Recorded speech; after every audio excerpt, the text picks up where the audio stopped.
মিসকিন।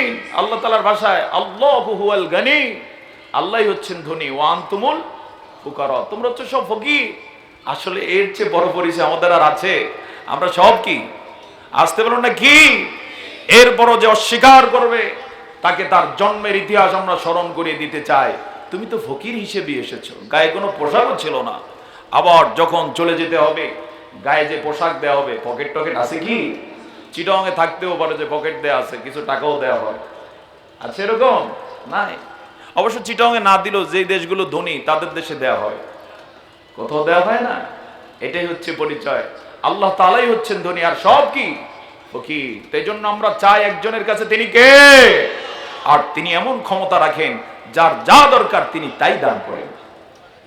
আল্লাহ তাআলার কাছে গোটা সৃষ্টি যদি চায়, রাজা চাইতে পারেন, প্রজা চাইতে পারেন, সব শ্রেণী পেশার মানুষ যদি সারা জীবনও চায়, আর তিনি যদি সবার চাহিদা পূরণ করেন, সব চাহিদা পূরণ করার পরেও আল্লাহ তাআলার ধনভাণ্ডারে তো পরিপূর্ণ। হাদিসে কুদসি নবীজি বলেন, আল্লাহ তাআলা বলেছেন, সব ব্যক্তিদের সব সৃষ্টির চাহিদা পূরণ করার পরেও আমার ধনভাণ্ডার থেকে অতটুকুও কমবে না।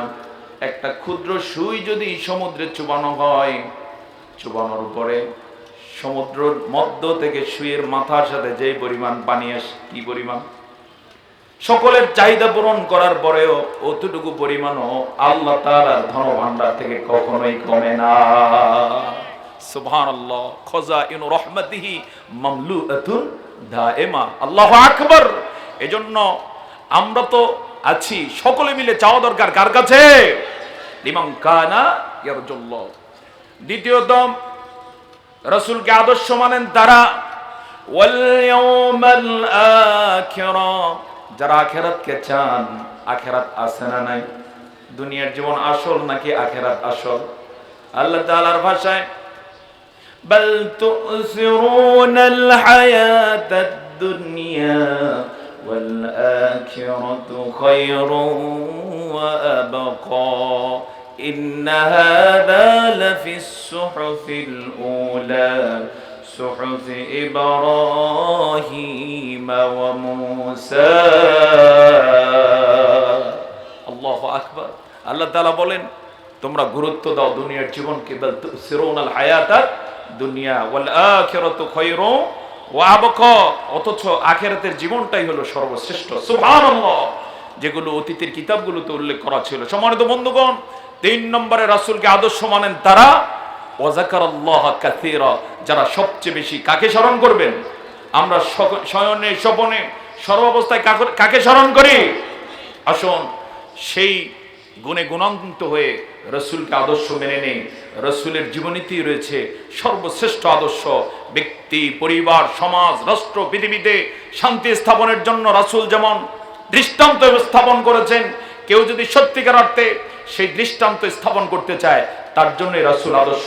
সেই আদর্শ মানতে আমরা প্রস্তুত আছি তো রাসূলকে ইনশাআল্লাহ? আসুন সেই আদর্শ মেনে আগামীর বাংলাদেশ মানে আমরা কাঁধে কাঁধ মিলিয়ে কাজ করে যাই। আল্লাহ তাআলা আমাদেরকে তৌফিক দান করুন। সকলে বলি আল্লাহুম্মা আমিন। তোমার নেতা, আমার নেতা বিশ্বনবী মুস্তাফা, এই হোক প্রত্যাশা, এই হোক প্রত্যয়, এবং এই হোক আমাদের পথ চলার মূল মন্ত্র। আল্লাহ তাআলা কবুল করুন। আজকের এই প্রোগ্রাম সফল হোক, সার্থক হোক। এত কষ্ট করে এত সুন্দর মনোরম আয়োজন যারা করেছেন, আল্লাহ তাআলার কাছে তাদের জন্য জান্নাতে উচ্চ মাকাম কামনা করে, পৃথিবীতে তাদের সফলতা কামনা করে আমার কথা এখানেই শেষ করছি। ওমা আলাইনা ইল্লাল বালাগ। ওয়াসসালামু আলাইকুম ওয়া রাহমাতুল্লাহি ওয়া বারাকাতুহু। আলহামদুলিল্লাহ, এতক্ষণ পর্যন্ত দুটো চমৎকার কথা বললেন। ঢাকা থেকে আগত আমাদের প্রিয় ভাই ডক্টর মাওলানা মোহাম্মদ শাহিন সাহেব, আমরা ওনাকে আন্তরিক অভিনন্দন মোবারকবাদ জানাচ্ছি। আহলে সুন্নাত ওয়াল জামাত চট্টগ্রাম কর্তৃক আয়োজিত আজকের ঐতিহাসিক মিলাদুন নবী সাল্লাল্লাহু আলাইহি ওয়াসাল্লাম মাহফিলে ইতিমধ্যে আমাদের মাঝে এসে উপস্থিত হয়েছেন